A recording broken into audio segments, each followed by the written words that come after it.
So as the main thing we figured out real quick as we start investigating all this stuff is how complicated the process is. And we have to have all stainless steel equipment and everything has to be inspected. We won't be a grade A dairy, but we'll be I guess the next best level. So we started building a barn, and fortunately we have some wonderful neighbors who've been helping us out with that. But then we had probably the famous Facebook mishap of a concrete truck ended up in our pond, and we had trouble finding somebody to finish our concrete.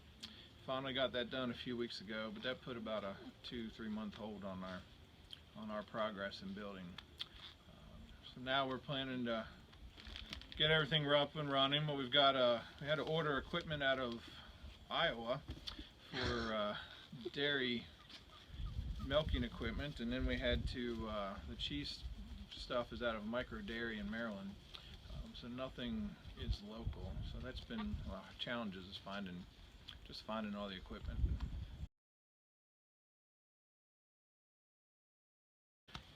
So we've had a lot of help from dairy inspectors. They've the new dairy inspector, Rosemary, she's been real helpful, but it's a very complicated process as far as what's on the label and what it has to say. It's also complicated. You can't call cheeses certain things. Dad's made a great feta this year, but the technical definition of feta is not 100% goat milk, so we'd have to call it a feta type cheese. Labeling is something they're going to have to approve the labels before we put them on, so we're working on that stuff as we also work on everything else.